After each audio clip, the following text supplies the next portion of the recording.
5月6號第二日，我瞓唔着啊！即係無論係第一晚或者第二晚，完全係瞓唔到。唯一最瞓得着，所謂最瞓得着咧，就係落麻醉藥嘅期間，嗰陣係真係舒服到。又好奇怪，落麻醉藥咧我係冇發過夢嘅喎。但總之呢一晚我係瞓唔着嘅，係完全係清醒嘅狀態下度過關燈嘅時間。咁0點唔知幾多分，痛楚等級就降咗2級，咁我就可以落床去洗手間。不過所謂可以落床嘅意思咧，話要彎住腰咁樣行過去洗手間，去唔到大，只有細。咁呢個時間已經過咗8個鐘噶啦，即係手術之後嘅8個鐘啦，講緊。0點30分飲可樂，上一集講咗罐裝可樂嚟嘅330ml，即係麥當勞嘅細可樂咯嚇。以清醒嘅狀態下，咁直接去到5點59分。5點59分咧係我開始點餐。咁撳咗好多下掣之後咧，即係上集講過啦，啲掣好難撳噶嘛，有啲選項多到你可以參加百萬富翁。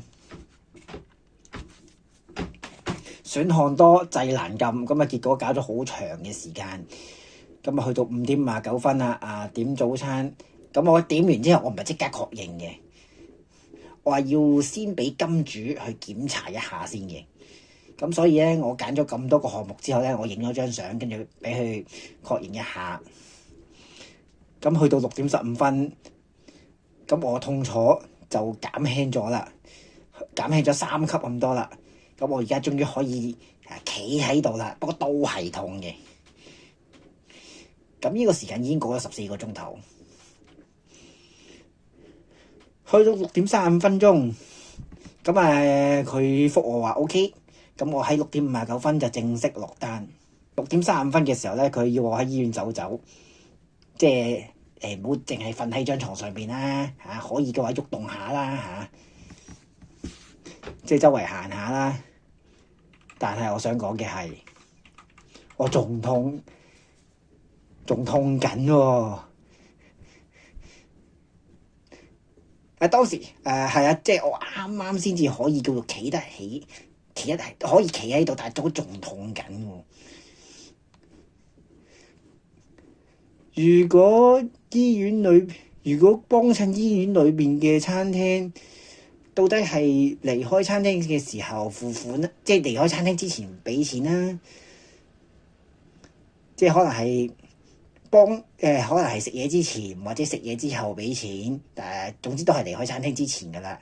定係還是第3個選項就係出院嘅時候一次過俾埋咧？咁最終我都係唔知嘅。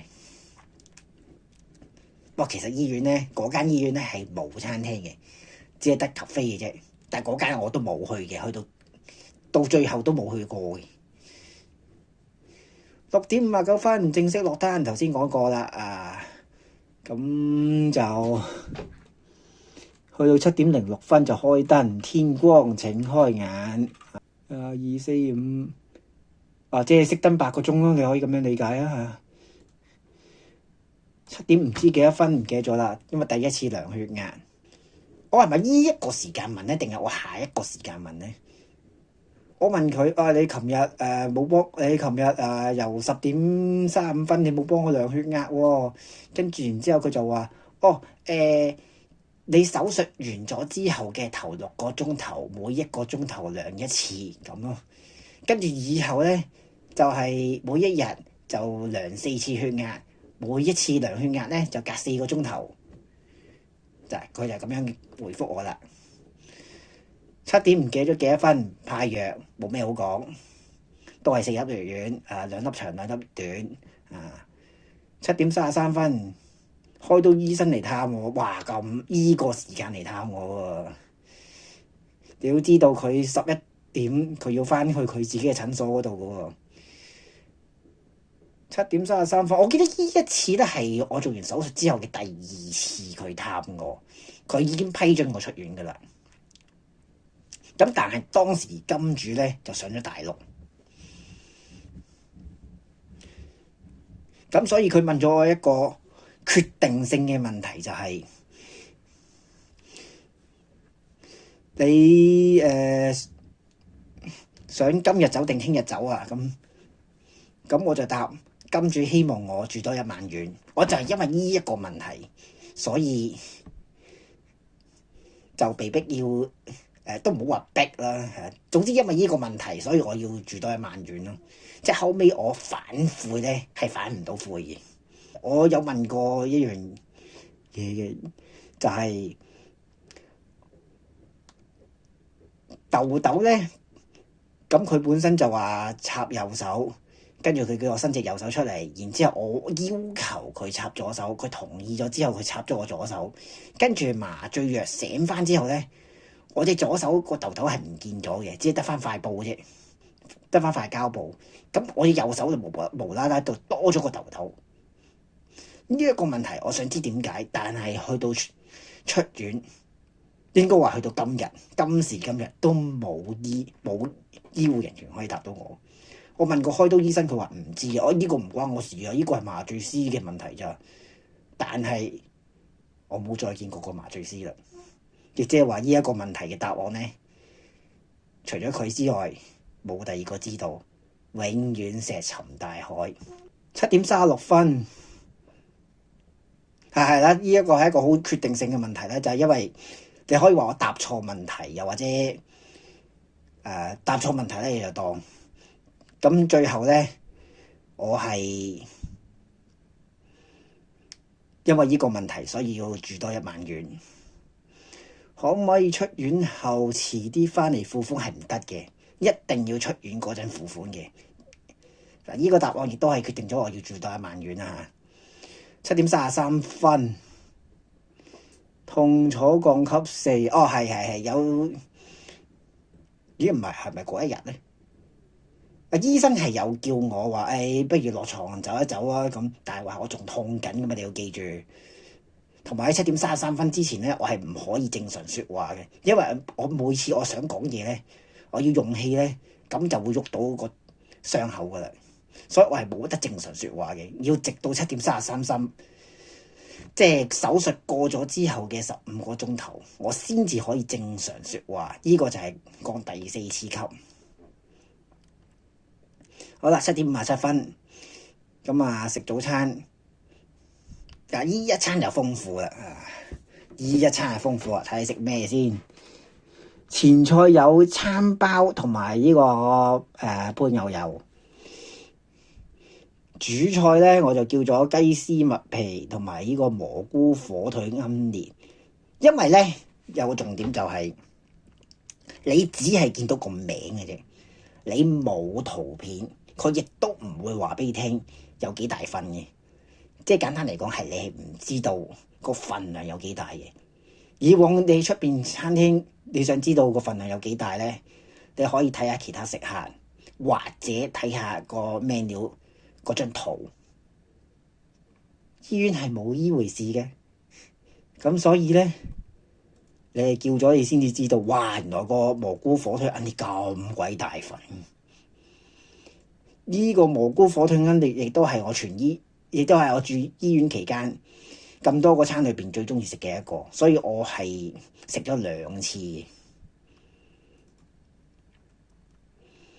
咁蘑菇火腿奄列就唔係淨係呢3樣嘢，仲有薯餅嘅，仲有薯餅第4樣嘢，所以我好中意食呢一個。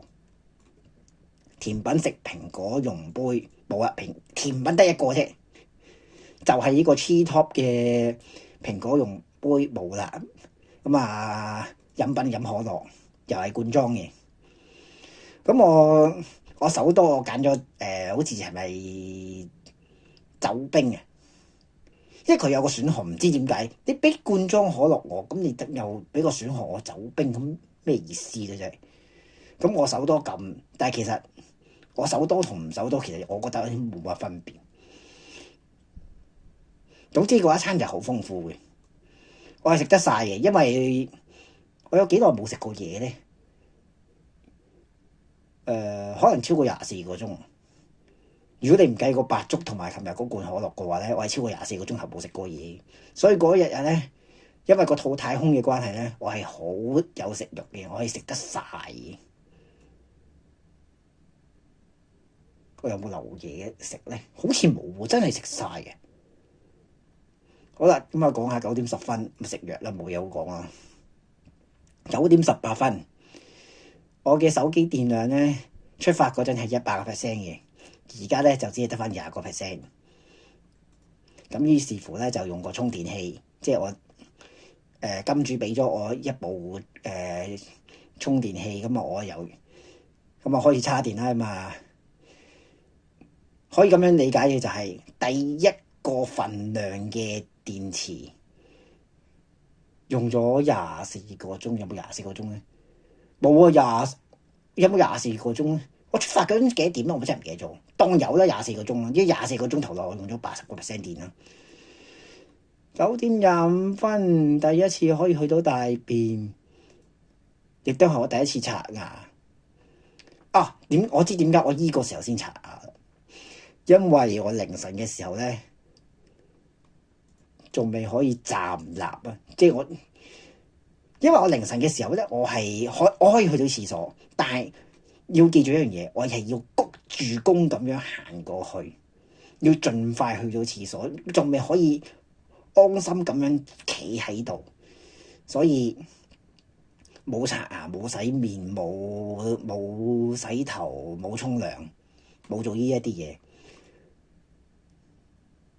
跟住醫生唔記得咗邊一個唔記得咗第幾次見面嘅時候，醫生同我講話：你可以沖涼噶啦。但係根據我上網調查，要24至48個鐘頭先至可，即係手術之後啊，手術完咗之後24至48小時之後啊，先至可以沖涼。但係我連24個鐘頭都未過，你叫我而家走去沖涼，唔係啊嘛？我穩陣起見，我想48個鐘頭後先至沖涼嘅。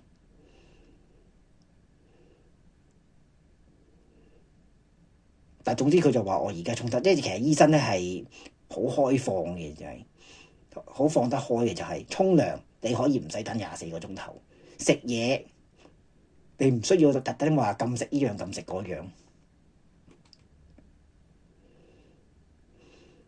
10點半，係10點半啊！10點半咧先至有我記得幫我量血壓嘅人咧係女人嚟嘅，即係當係女護士啦。係10點半呢個時候先至個女護士話：你唔再需要每個鐘頭量一次血壓㗎啦，4個鐘頭量一次得嘢改做啊。係呢個時候先有講嘅，咁。每4個鐘頭量一次，咁啊每日量4次，就係咁樣。下晝11點57分。其實如果呢一日我走到嘅話咧，下午即係呢一橛內容開始咧，其實係冇嘅，係唔存在嘅。你可以理解為呢個就係我答錯問題嘅後果。總之講11點57分，咁呢個係我第3餐。今次呢一餐咧，我係冇俾我嘅金主去檢查嘅，我直接落單嘅。12點，想唔想聽日先出院？我就話想今日。其實我不嬲都想今日出院嘅，只係因為佢去咗大陸。因為我需要佢幫我搞咗個出院手續，即係簡單嚟講就係因為佢去咗大陸，所以我要聽日先出院。我想今日出院，想還想，事實就係聽日。去到12點02分，職員同我講話：你叫嘅嘢食咧係唔可以走鹽㗎喎。即係粟米魚柳飯啊！粟米魚柳飯咧，因為我唔記得係咪因為魚柳咧本身有啲鹽已經入咗去，所以冇得走鹽。跟住我心諗，你唔俾我走驗，但你喺個選項裏邊，你俾我揀走驗喎。咁點解你唔俾？即係你冇嗰樣嘢，你俾嗰個粒掣我撳做咩咧？係咪玩嘢咧？愚人節啊，而家啊，而家唔係4月1號喎，你唔好咁樣玩好唔好啊？咁啊，如是者嚟到12:55，一樣都係要等58分鐘啦。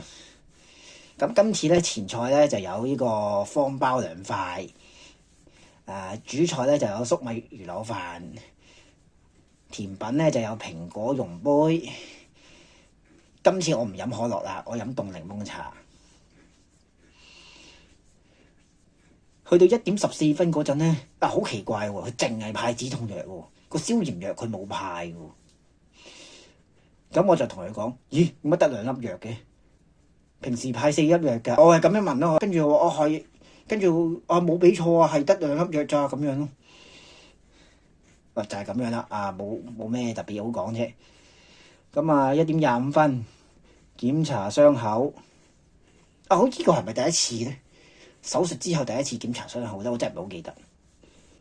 但係醫生檢查咧，因為本身我個傷口咧就貼咗四條比較細但係長條形嘅膠布，跟住外邊再黐一塊大膠布嘅。咁跟住然之後咧，呢一塊咁嘅大膠布咧，醫生探我嘅時候咧，佢幫我搣咗塊大膠布，我先至睇到裏邊，哇！原來仲有4塊細嘅膠布，原來我個傷口係咁樣。呢個係我第一次喺手術之後我睇自己傷口嘅。咁佢拆咗塊大膠布，跟住就黐第二塊大膠布，跟住佢另外就話：到時你出院嘅時候，俾第3塊大膠布你。去到2:34，金主就覺得好驚訝。哇！你唔係啊，又飯又麵包食咁多。咁我就同佢講啦，冇，喂，我唔知個份量有幾大㗎。咁我亦都俾咗相去睇，話俾佢聽裏邊啲按鈕係點樣撳，所以我係冇辦法知道個份量有幾大嘅。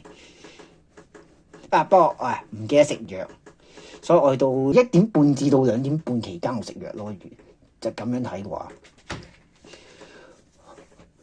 跟住2:40檢查傷口，哇！呢個應該係咪第2次啊？唔好記得。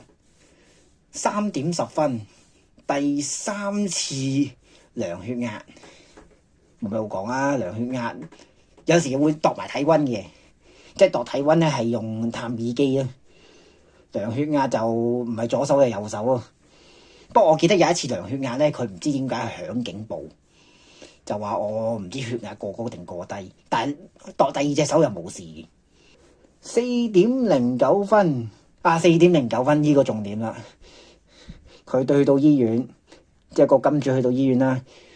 去到4:25，當時我記得個布點咧，即係張床附近嘅布點係閂咗嘅，冇打開過嘅。我同佢都冇見到對方嘅，淨係用聲音嚟傳遞嘅，就係醫院唔俾我走，因為冇醫生嘅簽字。咁所以你住多一晚啦，拜。